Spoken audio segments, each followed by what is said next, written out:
Okey, continue bab 3. Ini video yang ke-34. Okey, video yang ke-33 kita stop until apa? Kita dapat value R2. Okey.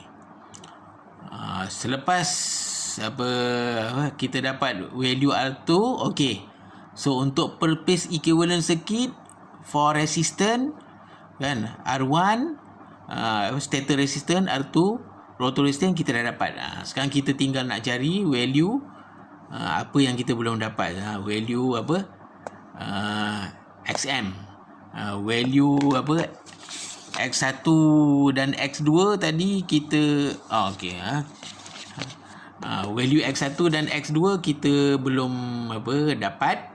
Okey, lepas ni kita nak cari value X1, X2 dan juga XM. Okey, sebelum tu kita refer balik apa masa kita apa conduct lock rotor test kan, apa value yang kita dah ukur ni kita dapat VP ataupun apa Watt terminal 20 kita dapat ni, kita dapat IA, IB, IC, IA, IB, IC ada apa next page, dan kita dapat frekuensi dia. Bila kita buat lock rotor test kita dapat frekuensi, kita measure frekuensi dia kita dapat 15 Hz dan input power dia kita measure using apa wattmeter kita dapat 920 watt kan. Kalau kita apa tengok balik diagram apa basic diagram when conduct the apa block block sometimes called block formula dia lock lah tu. Ni kita measure current, kita measure voltage, and then ini wattmeter. Daripada sini kita dapatlah input power dan juga apa dia punya apa value frekuensi dia. Ini cakap teori je. Kalau teori aja awak pun apa tertanya-tanya macam mana nak baca frekuensi tu. Dia bila dah buat teori baru sedap. Bila dah buat masuk lab buat praktikal baru sedap. Ini kira introduction apa for you. Bila apa sambung degree dalam apa power kena ambil subjek ni balik. Dia ada eksperimen to carry out apa this test. Okey, so tadi masa buat lock rotor test, okey, kita dapat frekuensi bila kita apa motor tu apa tengah berjalan kita apa block dia. Okey, frekuensi daripada berjalan motor tu berhenti kita measure apa input power dia 920 watt dan frekuensi dia tinggal 15 Hz. Okey, itu sangat berguna. Okey, R1 R2 kita dah dapat. Okey, okey, add frekuensi 15 Hz sebab kita buat lock rotor test kita block jamkan motor tu frekuensi dia 15 Hz. Okey, ini kena gunalah dia add 15 Hz. Okey, berapa value X X ataupun reactance. So nak cari X kena guna formula ni X equal to Z sin theta. Z kita dah dapat tadi kan, Z kita dapat masa ni tu Z 0.517 awal-awal dia. Selepas cari IL kita dapat cari Z. Okey, kita gunakan Z tu at 15 Hz. X equal to Z sin theta. Z sin theta kan. Saya nak tulis pun apa tak ada ruang. Okey, saya tulis apa saya tulis di sini apa Z apa kan X equal to Z sin theta. Okey, Z equal to apa kan Z apa X equal to Z sin theta. Okey, plug in the value of Z apa and sin theta. Okey, we get value of X apa 0.335 ohm. So ini value of X untuk apa for overall apa for overall because X dia mesti ada X1 dan X2 kan. kan, dia value of reactance dia ada pada apa stator dan juga pada rotor. Okey, itu value of X at 50 Hz. Jadi apa pada frekuensi 60 Hz nak cari X, dia kena ada ratio. So X for X at 60 Hz equal to, kita tak boleh lah guna Z, formula Z sin theta. Itu apa X waktu kita block dia punya rotor, baru boleh guna formula X equal to Z sin theta. Tapi untuk nilai X pada supply frekuensi tak boleh. Kita kena buat ratio, ratio supply frekuensi over frekuensi masa kita block ataupun motor tengah berjalan, kita stop ataupun kita block dia. Maknanya bagikan dengan frekuensi semasa rotor tu kita block, dapatkan dia punya ratio, and then baru darab dengan value of X yang kita dapat pada frekuensi 15 Hz. Itu cara. So kita akan supply frekuensi over the frekuensi semasa kita block rotor tu kan. Dalam kes ini 60 bagi 15 kita dapat ratio dia 4 lah. 4 darab 0.335 kita dapat 1.34 ohm. So 1.34 ohm ni adalah value of X, and X equal to X1 plus X2. So X atau equal to X1 plus X2 actually is the value X ni X actually is the value of X semasa lock rotor test. So LRT stand for lock rotor test kan. Lock rotor test kan. Nilai X ni yang 1.34 ni so actually is X during lock rotor test equal to X1 plus X2. Lock rotor test jugalah. So since from the information given, this motor is class A motor ataupun design A punya motor. So kita tengok awal-awal dia ada tulis ni design A sama dengan class A kan. Back to here kan. Class A motor, this reactant is assumed to be divided equally between the rotor and stator. So X yang kita dapat ni X masa LRT lock rotor test. Bukan lock rotor torque, lock rotor test. Test yang kita dah carry out tadi. So nilai dia mesti sama. So untuk dapat sama maknanya kita perlu bahagi 2 lah kan. Maknanya 1.34 ni X1 campur X2, sebab dia cakap dia dividedly equal. Maknanya kita ambil dia punya kita bahagi 2. Of course lah X1 sama dengan X2. 1.34 bagi 2 kita dapat 0.67 kan. Ini ini terus dapat jawapan. Ini saya how to get this kan. So X1 plus X2 over 2 kan. Nak dapatkan X1 dengan X2 ni supaya equal. Nilai X1 dan X2 sama 0.67. X1 plus X2 for no load test kan. X1 campur X2 bahagi 2 for no load test kan, equal to 1.34 bagi 2 0.67.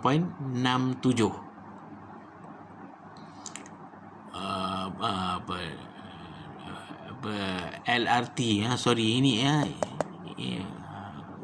ini tolong betulkan ini X1 campur X2 LRT, bukan NLT NLT ni apa? NLT ni no load torque kan. Okey, sementara tu saya padam lah supaya awak tak keliru.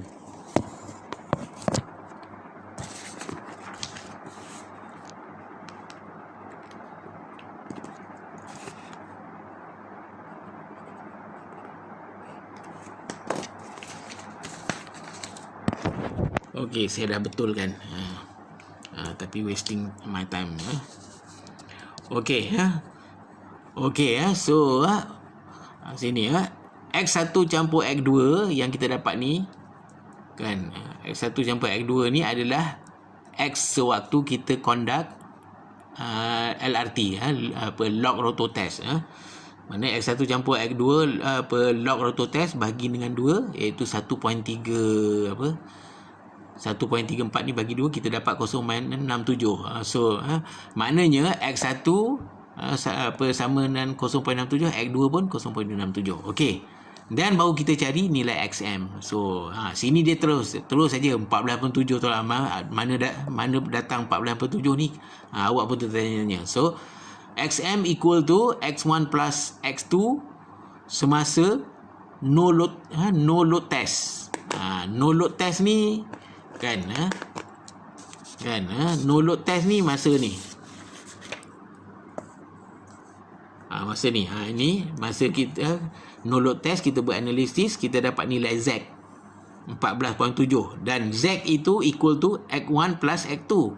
So X1 campur X2 ni adalah nilai X semasa no load test ataupun short form dia NLT. Okey, kita balik sini.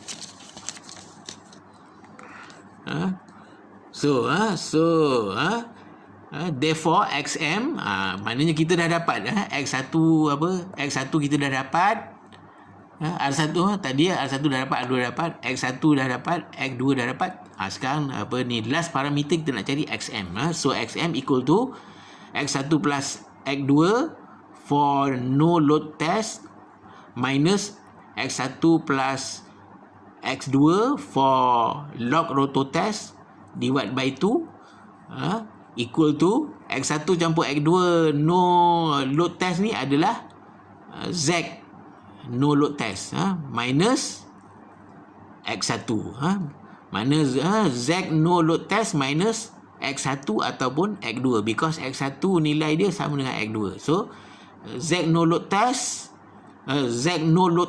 kita dah dapat tadi 14.7 ohm. Refer balik dekat sini 14.7 tu ni kan,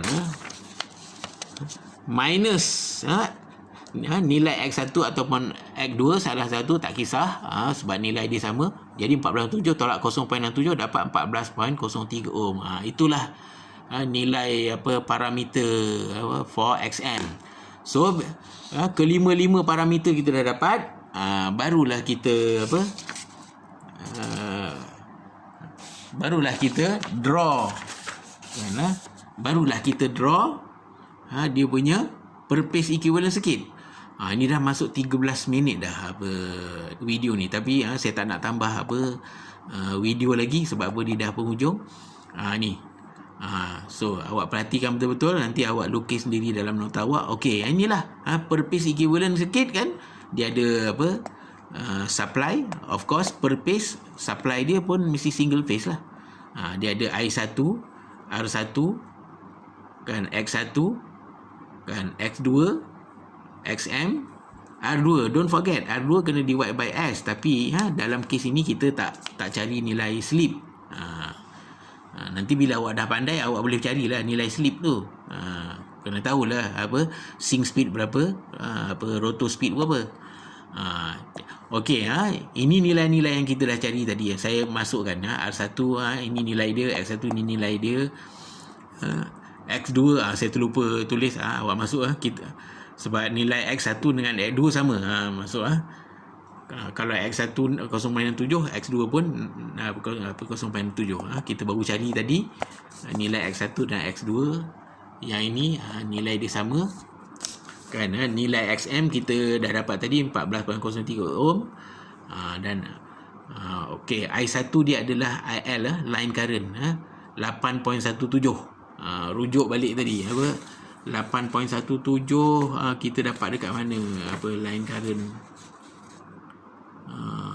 Ni masa kita buat no load test, masa kita conduct NLT 8.17 kita masukkan kan. Dan of course dia punya ini per phase, satu phase Kan VP equal to VL over 3. 208 over set 3 dapat 120 volt. So mesti lukis, kalau disuruh lukis sketch per phase equivalent circuit, mesti lukis complete dia punya R1 dengan nilai-nilai dia sekali. Okey. See.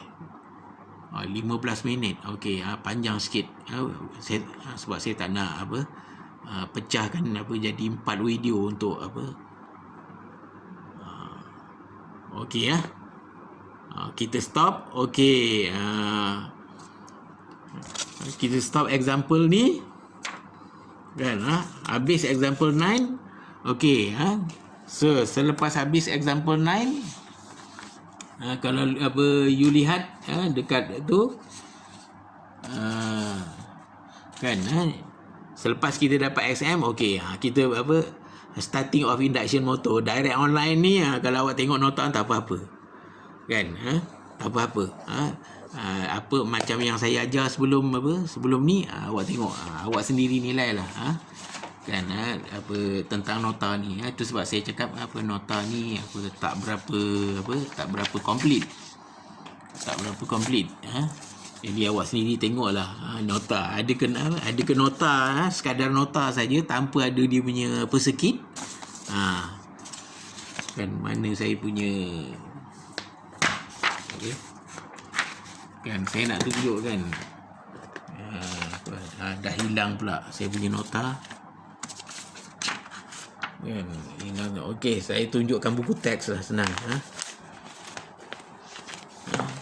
Okey, ini selepas kita selesai ni, okey, starting of induction motor, maknanya motor starter lah. Ini doll, nota dia banyak ni, lepas tu ada star delta, banyak ni je notanya, sikit sangat. Lepas tu ni motor lah. So kan, untuk awak punya senior dulu, semua saya ajar ni, doll, rotor running satu arah dan juga running forward reverse saya ajar. Lepas tu star delta dan auto transformer. Tapi untuk awak ni saya cover doll saja. Doll one direction rotor running dan juga forward reverse. Saya ingat yang akhir, tak tahulah, ini online, takut tak cukup masa kan. Saya nak ajar star delta. Auto transformer ni saya tak ajar, tak apa kan. At least dapat belajar 2 daripada 3. Doll running forward saja, doll forward reverse dan juga star delta. Because if you maybe some of you working at oil and gas or chemical company, normally company like like petroleum, oil and gas, they have hundred of motors in the plant. So common for you to deal with the doll, star delta and auto transformer. And auto transformer ni only for the bigger big size punya motor. Maknanya dia 200 horsepower ke atas, of course dah tentu guna auto transformer. Okey, dah 18 minit. Okey, saya stop lah. Okey, nanti kita lepas ni kita terus masuk bab 3, bab 4, bab yang terakhir. Saya tak boleh garanti bab akhir tu boleh habis semua sebab kita ada lagi 3 minggu dan lecturer dan student sudah mula sangat sibuk. Okey, kita stop ini video yang ke-34 untuk bab ni, 19 minit.